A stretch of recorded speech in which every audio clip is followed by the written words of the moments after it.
ಸೂರ್ಯನಲ್ಲಿ ಯಾವ ಅನಿಲವು ಹೆಚ್ಚು ಕಂಡುಬರುತ್ತದೆ?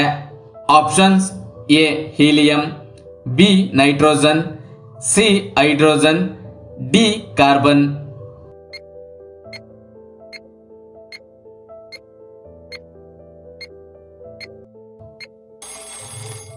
ಸರಿಯಾದ ಉತ್ತರ ಆಪ್ಷನ್ ಸಿ ಹೈಡ್ರೋಜನ್.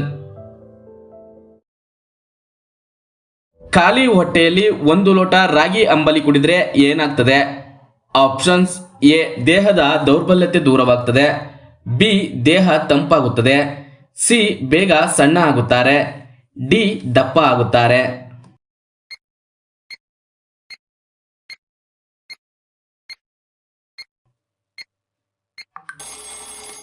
ಸರಿಯಾದ ಉತ್ತರ ಮೇಲಿನ 3 ಆಯ್ಕೆಗಳು. ವೀಕ್ಷಕರೇ, ಖಾಲಿ ಹೊಟ್ಟೆಗೆ 1 ರಿಂದ 2 ಲೋಟ ರಾಗಿ ಅಂಬಲಿಯನ್ನು 2 ತಿಂಗಳು ಕುಡಿಯುವುದರಿಂದ ಅನೇಕ ಲಾಭಗಳು ನಿಮ್ಮ ಶರೀರಕ್ಕೆ ದೊರೆಯುತ್ತದೆ. ಯಾವ ತರಕಾರಿ ತಿಂದರೆ ಮನುಷ್ಯನ ಮೆದುಳು ಚುರುಕಾಗಿ ಕೆಲಸ ಮಾಡುತ್ತದೆ? ಆಪ್ಷನ್ಸ್: ಎ ಟೊಮ್ಯಾಟೊ, ಬಿ ಆಲೂಗೆಡ್ಡೆ, ಸಿ ದಪ್ಪ ಮೆಣಸಿನಕಾಯಿ, ಡಿ ಪಾಲಕ್.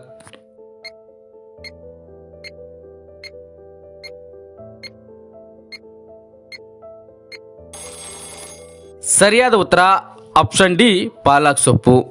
ವೀಕ್ಷಕರೇ, ಪಾಲಕ್ ಸೊಪ್ಪು ತಿನ್ನುವುದರಿಂದ ಬುದ್ಧಿಶಕ್ತಿ ಹೆಚ್ಚಾಗುವುದು ಮಾತ್ರವಲ್ಲದೆ ಪಾಲಕ್ ಸೊಪ್ಪಿನಲ್ಲಿ ಕಬ್ಬಿಣ, ವಿಟಮಿನ್ ಸಿ ಮತ್ತು ಇ, ಪೊಟ್ಯಾಷಿಯಂ ಮತ್ತು ಮೆಗ್ನೀಷಿಯಂ ಸಮೃದ್ಧವಾಗಿದೆ. ಪೌಷ್ಟಿಕ ಆಹಾರದ ಭಾಗವಾಗಿ ಇದು ಪ್ರತಿರಕ್ಷಣಾ ಕಾರ್ಯವನ್ನು ಬೆಂಬಲಿಸಲು ಸಹಾಯ ಮಾಡುತ್ತದೆ, ಜೀರ್ಣಾಂಗ ವ್ಯವಸ್ಥೆಗೆ ಸಹಾಯ ಮಾಡುತ್ತದೆ, ಕ್ಯಾನ್ಸರ್ ವಿರೋಧಿ ಗುಣಲಕ್ಷಣಗಳನ್ನು ಸಹ ಇದು ಹೊಂದಿದೆ. ಆದಾಗ್ಯೂ ಈ ತರಕಾರಿಯನ್ನು ಮಿತವಾಗಿ ತಿನ್ನುವುದು ಉತ್ತಮ. ಡಯಾಬಿಟಿಸ್ಗೆ ಬಹುಮುಖ್ಯವಾದ ಕಾರಣ ಯಾವುದು? ಆಪ್ಷನ್ಸ್: ಎ ಆಹಾರ ಕ್ರಮ, ಬಿ ಸಕ್ಕರೆ ಸೇವನೆ, ಸಿ ಹೆಚ್ಚು ಅನ್ನ ತಿನ್ನುವುದು, ಡಿ ಟೀ ಕಾಫಿ ಸೇವನೆ.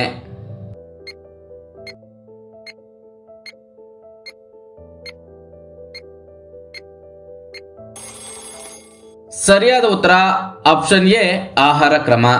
ವೀಕ್ಷಕರೇ, ಮಾತು ಬಲ್ಲವನಿಗೆ ಜಗಳವಿಲ್ಲ, ಊಟ ಬಲ್ಲವನಿಗೆ ರೋಗವಿಲ್ಲ ಎಂಬ ಗಾದೆ ಮಾತು ನೀವು ಕೇಳಿರುತ್ತೀರಿ. ಅಂದ ಹಾಗೆ ನಮ್ಮ ಆರೋಗ್ಯವು ನಾವು ಏನು ತಿನ್ನುತ್ತೇವೆ, ಎಷ್ಟು ತಿನ್ನುತ್ತೇವೆ ಎಂಬುದರ ಮೇಲೆಯೇ ಇದೆ. ಆದ್ದರಿಂದ ಒಳ್ಳೆಯದನ್ನೇ ತಿನ್ನಿ ಮತ್ತು ಹೆಚ್ಚು ವ್ಯಾಯಾಮ ಮಾಡಿ. ಇದರ ಜೊತೆಗೆ ಕಣ್ತುಂಬ ನಿದ್ದೆ ಮಾಡಿ. ಇದರಿಂದ ಯಾವುದೇ ರೋಗವು ನಿಮ್ಮ ಬಳಿ ಸುಳಿಯುವುದಿಲ್ಲ. ಯಾವ ತರಕಾರಿ ಹೆಚ್ಚು ಕ್ಯಾಲ್ಸಿಯಂ ಹೊಂದಿದೆ? ಆಪ್ಷನ್ಸ್: ಎ ಆಲೂಗೆಡ್ಡೆ, ಬಿ ಬದನೆಕಾಯಿ, ಸಿ ಬೆಂಡೆಕಾಯಿ, ಡಿ ಹಸಿರು ತರಕಾರಿಗಳು.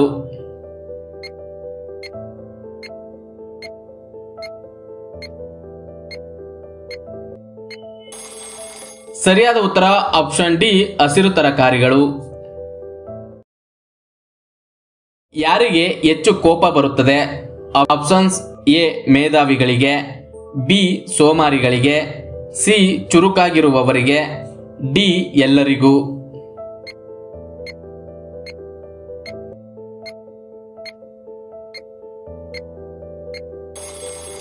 ಸರಿಯಾದ ಉತ್ತರ ಆಪ್ಷನ್ ಎ ಮೇಧಾವಿಗಳಿಗೆ. ಮಲಗುವ ಮುನ್ನ ಎಳನೀರನ್ನು ಕುಡಿಯುವುದರಿಂದ ಏನಾಗುತ್ತದೆ?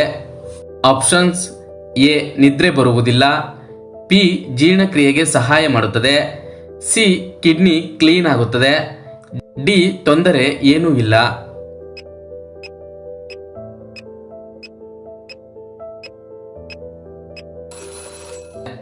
ಸರಿಯಾದ ಉತ್ತರ ಆಪ್ಷನ್ ಸಿ ಕಿಡ್ನಿ ಕ್ಲೀನ್ ಆಗುತ್ತದೆ. ವೀಕ್ಷಕರೇ, ರಾತ್ರಿ ಮಲಗುವ ಮುನ್ನ ಎಳನೀರು ಕುಡಿಯುವುದರಿಂದ ದೇಹದಲ್ಲಿರುವ ವಿಷಕಾರಿ ಅಂಶಗಳೆಲ್ಲ ಹೊರಹೋಗಿ ಮೂತ್ರಪಿಂಡವನ್ನು ಸ್ವಚ್ಛಗೊಳಿಸುತ್ತದೆ. ಈ ವಿಡಿಯೋ ನಿಮಗೆ ಇಷ್ಟವಾಗಿದ್ರೆ ಒಂದು ಲೈಕ್ ಮಾಡಿ ಹಾಗೂ ನಿಮ್ಮ ಅನಿಸಿಕೆಯನ್ನು ಕಮೆಂಟ್ ಬಾಕ್ಸ್ನಲ್ಲಿ ತಿಳಿಸಿ ಹಾಗೂ ನಮ್ಮ ಚಾನಲ್ಗೆ ಸಬ್ಸ್ಕ್ರೈಬ್ ಆಗಿ.